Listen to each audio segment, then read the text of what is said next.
Jadi teman-teman, dari tadi kita sampai di Pulau Gak. Di video yang lalu itu kan laut itu ada coklat ya, tapi tadi kita di sana biru. Di Papua itu kan ada otonomi khusus sama dengan Aceh, jadi perlakuannya juga khusus. Ini mungkin aja saya melihat ada kearifan-kearifan lokal yang belum disentuh dengan baik. Jadi saya akan coba untuk melakukan evaluasi. Negara nu subur makmur ngaranna Selandia Baru, New Zealand, dilarang wargana nambang, padahal kekayaan mineralna luar biasa. Lamun ditanya ka pamimpin negarana, nanti akan kami gali pada suatu saat seluruh penghasilan alam, hasil penambangan di dunia sudah habis. Kalau kami terpaksa, kami akan menggalinya. Tapi kami sudah makmur dengan domba, kami sudah makmur dengan apel. Mantake urang Sunda nyebut indung, menyebut tanah bumi teh disebatna Sunan Ambu. Ari Sunan Ambu teh indung. Jadi memperlakukan tanah itu siga urang memperlakukan indung. Indonesia juga memberikan nama bagi tanahnya Ibu Pertiwi. Tapi kenapa Sunan Ambu Ibu Pertiwi diperkosa wae? Kamu terasa lajengna kuring bade tumaros. Mangga bagian nyarios di Kabupaten Bogor, cing pangdamelkeun riset, tunjukkeun ka kuring daerah mana anu terus-terusan ditambang tapi rakyatnya subur makmur. Cing tunjukkeun ka kuring di daerah mana nu taneuna ditambang terus-terusan, gunungna ditugaran, rakyatna gemah ripah repeh rapi, tentrem ayem teu aya. Jadi teman-teman, dari tadi kita sampai di Pulau Gak. Di video yang lalu itu kan laut itu ada coklat ya, tapi tadi kita di sana biru. Terus informasi Penemo itu juga jauh dari Gak. Dan di Gak itu tambang di sana cukup bagus kerjanya, yang sudah eksplorasi, sudah direkuisasi sampai reklamasi juga. Nah, kewajiban itu sudah dipenuhi. Nah, dan sampai di pelabuhan penguatan itu juga, itu airnya biru semua. Nah, jadi pemberitaan itu adalah hoax. Kita pastikan mungkin video itu bukan dari Gak, bukan dari Penemo, mungkin dari tempat lain. Mereka ambil di mana kita juga tidak tahu.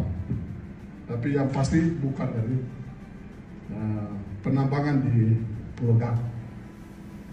Hal yang berikut, ketika kami sampai di sana, masyarakat lokal semua yang ada di situ, kecil, besar, perempuan, tua, muda, mereka menangis minta Pak Menteri ini tidak boleh ditutup, ini harus dilanjutkan. Dan kalau kami pemerintah, kita mengikuti kemauan masyarakat, dan itu hadir untuk kesejahteraan masyarakat. Kenapa kita harus membuat rakyat susah? Itu kira-kira seperti itu. Jadi nanti kalau ada yang ingin mau lihat lagi, nanti ikut saya dan Pak Bupati lagi, kita akan jadwalkan beberapa hari kemudian pergi lihat sama-sama. Saya rasa demikian.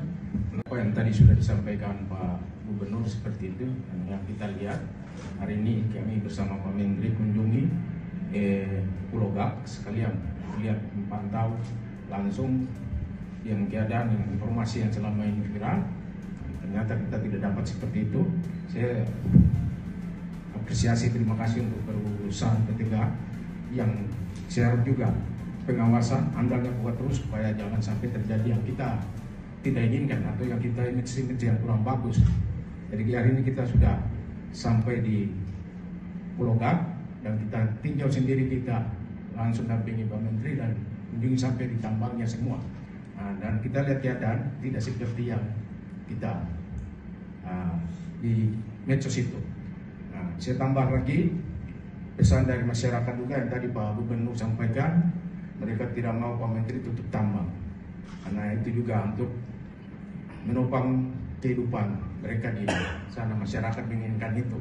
Akhirnya kami harap supaya belum ada Bapak Menteri di sini untuk menekan ke pihak perusahaan untuk, dan tadi saya sampaikan pengawasan, AMDA kita tambah lagi untuk lihat supaya lebih bagus lagi ke depan. Nah, seperti itu. Jadi untuk PT GAP atau Pulau GAP sudah kita kunjungi, jernih murni, seperti yang kita lihat, yang kita saksikan sendiri kan.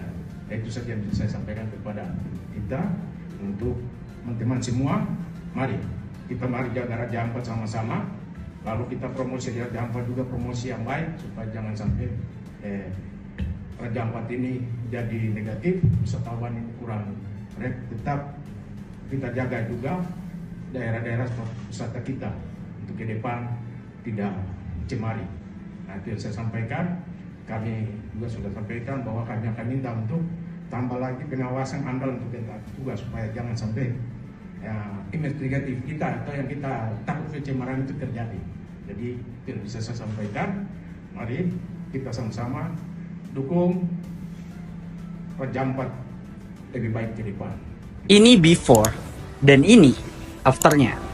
Aku bukan orang Papua, tapi kalau Raja Ampat dirusak, itu penghinaan untuk kita semua, orang Indonesia. Selamatkan Papua! Papua bukan tanah kosong! Mungkin kita butuh nikel, tapi bukan dengan cara membabat habis surga alam kita. Yes, Raja Ampat sedang dalam ancaman kerusakan alam, akibat adanya tambang nikel. Gak perlu aku jelasin panjang lebar lah ya, langsung dari fotonya aja. Anak muda nggak boleh diem. Salah satunya mentorku, Bang Sap. Beliau membuat gerakan 100.000 mata peduli terhadap lingkungan, dan aku mendukung penuh gerakan ini. Tolong share video ini ke teman-teman kita semua dan komen sebanyak-banyaknya #SaveRajaAmpat. Kita terus suarakan isu ini karena ini merupakan isu yang sangat serius. Yes, kamu diam, artinya kamu tidak peduli. Apa yang sebenarnya terjadi di Raja Ampat?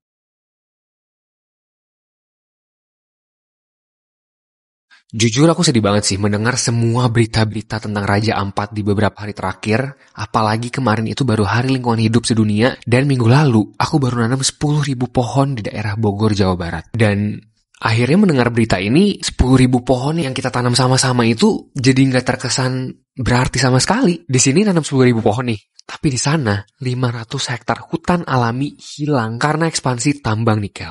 Jadi sebenarnya apa sih yang terjadi di sana? Sejak industrialisasi nikel di Indonesia mulai digalakin, mereka mulai melihat daerah Papua Barat Daya sebagai lokasi sumber daya alam penghasil nikel. Dan menurut Greenpeace Indonesia, beberapa daerah lokasinya adalah Pulau Gap, Pulau Kawe, dan Pulau Manuran. Sebenarnya ini lumayan jauh dari daerah lokasi pariwisata di Raja Ampat, sekitar 30-40 km. Tapi ini Raja Ampat guys, surganya biodiversitas laut di Indonesia. Bahkan Raja Ampat udah diakuin sama UNESCO sebagai daerah global geopark loh. Ditambah lagi menurut undang-undang, pulau-pulau kecil ini tuh udah sebenarnya nggak boleh dijadiin tempat tambang. Guys, Raja Ampat ini tuh terkenal, besar banget, indah banget, dan kaya banget sumber daya alamnya. Dan kalau ini semua bisa terjadi di Raja Ampat, gimana daerah-daerah lainnya yang kita nggak tahu? Sekarang ya dampaknya jadi banyak banget. Hutan hilang, sumber air tercemar, kehidupan bawah laut pun juga rusak. Dan baru-baru ini Menteri ESDM menghentikan operasional tambang nikel di sana. Tapi baru sementara. Jujur sedih banget sih kalau misalkan semuanya ini beneran dilanjutin dan merusak alam yang ada di sana. Apalagi Raja Ampat itu salah satu destinasi yang aku pengen banget buat datengin suatu saat nanti. Pengen ke pulau-pulaunya, pengen diving juga, dan lihat keindahan terumbu karang yang terindah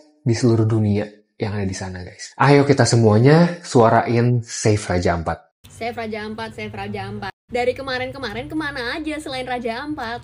Gak cuma Raja Ampat doang yang lo harus pikirin. Satu Indonesia tuh udah ada habis. Udah habis. Kalian kemana aja kalau cuma fokusnya ke Raja Ampat aja? Coba deh flashback lagi. Pulau Komodo juga nggak ada, nggak dibahas tuh. Di Bali, pohon yang tertua aja dibongkar. Tebang deng. Terus, di Sulawesi, Kalimantan, Maluku. Kalian nggak mau bahas yang itu? Kalimantan yang udah ditebang habis-habisan buat jadi kota yang katanya kayak Mekarta itu, gimana sekarang? Hah? Mana kalian? Kenapa baru sekarang? Mana? Save Raja Ampat doang. Mepet kan posisinya. Atau pengalihan isu. Sebel. Anggota DPR duga penerbitan izin tambang di Raja Ampat diwarnai KKN. Anggota DPR RI dari daerah pemilihan Dapil Papua Yan Mandenas menduga penerbitan izin tambang nikel di kawasan Raja Ampat diwarnai praktik korupsi, kolusi, dan nepotisme. Persoalan tambang itu saat ini tengah menjadi sorotan karena mencemari lingkungan dan menjadi perhatian publik. Pasti ada indikasi KKN dalam proses penerbitan izin tambang yang tidak prosedural, kata Mandenas dalam keterangan tertulisnya Minggu 8 Juni 2025. Politikus Partai Gerindra itu menyatakan mendukung pemerintah memeriksa pejabat berwenang yang menerbitkan izin penambangan nikel tersebut. Kasus tambang di Raja Ampat menurutnya bisa menjadi pintu masuk pemerintah untuk memeriksa semua izin pertambangan di Papua. Ia juga mendukung penjabat yang berwenang dengan indikasi lain yang menyebabkan izin itu bisa diproses dan diterbitkan, ujar Mandenas. Mandenas meminta izin tambang nikel di Raja Ampat dikaji ulang guna memastikan kegiatan eksplorasi lingkungan yang diterbitkan sesuai oleh ketentuan. Penerbitan izin tambang, kata dia, menyangkut lebih dari satu kementerian. Artinya apa? Dan satu perizinan oleh kementerian terdapat rekomendasi dari kementerian terkait lainnya. Apalagi Raja Ampat masuk sebagai kawasan wisata dan hutan lindung, tutur Mandenas.